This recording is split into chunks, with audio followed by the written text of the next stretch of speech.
Ce film rend hommage aux 4 extraordinaires percussionnistes Armando Peraza, Dudu Ndiaye-Rose, Raul Rico e Naná Vasconcelos. Our forefathers who now passed the torch, and this is the continue of the legacies. So the rhythm never dies. Depuis le début des temps, tout fonctionne en rythme. Les planètes, la Lune, les étoiles, la mer. La force universelle, l'énergie principale, c'est le rythme. La conception de l'être humain est faite en rythme.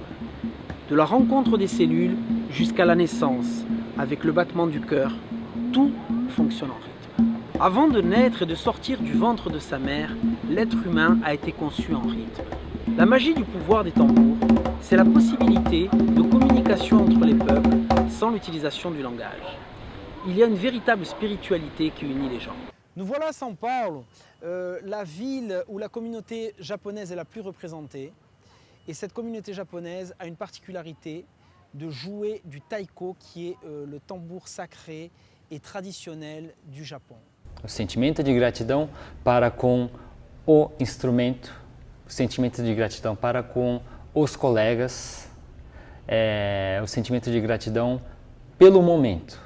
E isso eu aplico sempre e ensino os meus alunos a terem esse sentimento a todo momento. Seja no treino, seja numa apresentação, seja num ensaio. Então, o que tem que prevalecer é o sentimento de gratidão, que inclusive vira o sentimento de respeito mútuo. O que está escrito aqui? Aqui é o nome do nosso grupo, né? Raijin Taiko. O taiko é o próprio instrumento, né? A percussão japonesa aqui. E Raijin significa o deus do trovão. Na mitologia sino-japonesa, né, temos uma entidade divina chamada Raijin, que é ele que comanda todos os estrondos no céu. E existe uma outra entidade que chama-se Fujin, que é o deus do vento. Então, quando os dois estão em confronto, aí acontece a tempestade. O som do taiko, principalmente o maior, né, que ele tem um som bem grave, os antigos japoneses acreditavam que era um elo de ligação entre as entidades divinas, justamente porque o som grave do taiko, ele remete ao estrondo do trovão. E justamente a escolha de Raijin para o nome do nosso grupo, porque essa era a entidade que comandava os céus, juntamente com Fujin, mas que era representado pelo taiko. Então é que é um pouquinho parecido com os orixás do candomblé, né? A força da natureza que representa Exato. A força da natureza, que é um elemento bastante corriqueiro, acontece com toda a frequência. Esses menores, né, são conhecidos como shimedaiko. Chama-se shimedaiko porque shime, ele vem do verbo shimeru, que é apertar. Então são os taikos apertados, que eles podem ser com corda ou mais recentemente via parafuso, apertadores, esse tipo de coisa. Ele costuma ter um som mais agudo.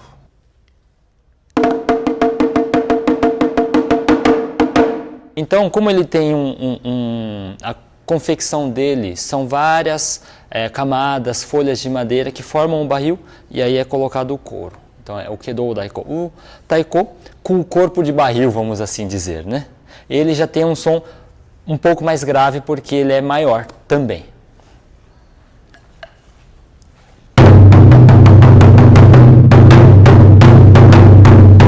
O do significa dorso, né? Então seria um taiko com dorso um pouco mais longo, comparativamente ao shimedaiko, por exemplo, que é mais achatadinho, esse já é mais alongado, por isso que é conhecido como o nagado daiko. Como ele tem um diâmetro pequeno, ele não tem um som tão grave quanto o odaiko.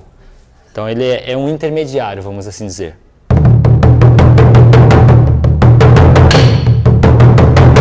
E vocês usam também o som das baquetas para tocar? Também. Às vezes como marcação, às vezes como elemento da própria música, utiliza-se também.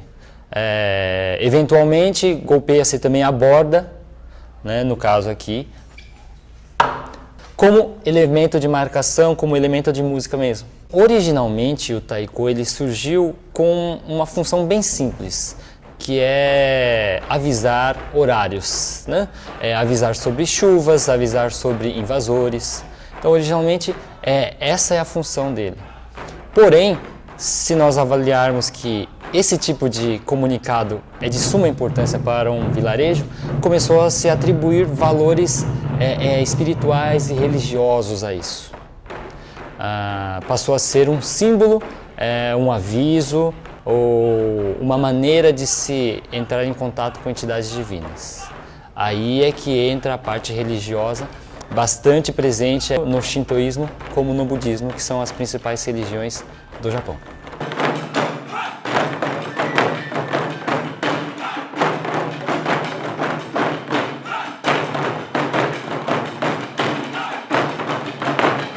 Um professor meu, há muito tempo me disse que essa face, né, do taiko, o couro, ele é como se fosse um espelho.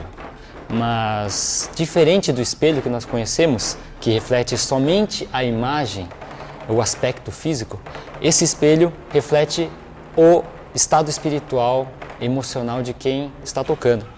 Então, não se resume à técnica, não se resume à musicalidade. Ele simplesmente representa, reflete aquilo que o músico está tocando, está sentindo. Se formos avaliar, né, analisar a origem dele, esse passado religioso, nessa época realmente era só exclusivamente homens.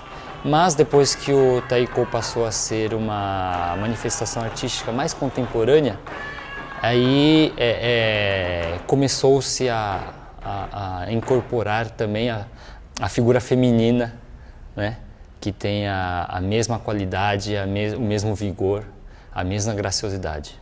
Esse tambor aqui é a nossa maior riqueza, vamos assim dizer, né? Porque ele é conhecido como o daiko, ou seja, o tambor grande. Justamente o som desse taiko é que inspirou o nome do nosso grupo, que é um som bastante grave. Então é justamente o estrondo do trovão.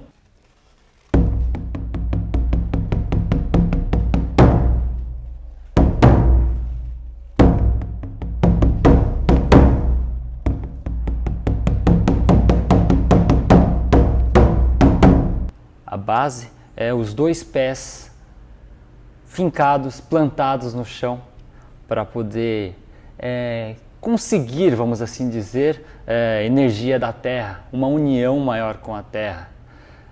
Automaticamente isso acaba traduzindo numa melhor estabilidade, numa postura mais firme. Tudo isso acaba unindo, né, a parte espiritual com a parte material. O Kiai representa a união das energias. Então, às vezes o som, né, a voz, ou aquele momento de concentração de energia é justamente quando a nossa energia se concentra e explode em forma de um kiai, em forma de uma voz, em forma de um grito de guerra. E isso também faz parte, é um conjunto da musicalidade do taiko. O bambu, ou talvez até a própria madeira, né, representando aí o reino vegetal. O couro do taiko, representando o reino animal. E, evidentemente, nós temos vários itens, né, sejam os pregos, sejam as alças, que são de ferro. Que aí a união de todos esses elementos só funciona, né, a harmonia só funciona mediante o nosso esforço, a nossa dedicação. Take, que significa bambu, né, em japonês. Ele tem um som bastante agudo, então ele também chama bastante atenção em contrapartida ao odaiko, que é extremamente grave. E ele dá uma métrica que nem a clave, por exemplo? Sim, ele tem essa função também. Muitas vezes ele tem uma sequência, né, vamos dizer, uma partitura diferenciada justamente porque o som dele acaba chamando bastante atenção, ele é bastante agudo. Tem todo um preparo físico, vamos assim dizer, né? De aquecimento e tal, tudo mais. E aí, após isso, a gente entra, propriamente dito, na parte da música, né? Existem músicas que são comuns em vários grupos, mas eu gosto bastante daquelas criações originais, daquelas que só o determinado grupo tem. Porque existe um provérbio japonês, chama-se Ichigo Ichie, que é aquele momento que nunca mais se repetirá. Eu não tenho necessariamente um estilo, porque é um taiko que se originou dos imigrantes. Então era um povo mais simples, né? É bem popular mesmo, né? Então eu acabo dizendo que é uma influência de vários estilos, sendo todos e nenhum ao mesmo tempo.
Por ser de descendência japonesa, chega um momento que a gente tem esse instinto de preservar a nossa cultura, né? E foi o instinto mais forte que me levou a chegar a fazer aulas de taiko e começar para poder passar para gerações futuras, né? Se eu fosse descrever assim um primeiro momento desde quando assisti às apresentações, dá um instinto muito forte de aprofundar mais na sua raiz, né?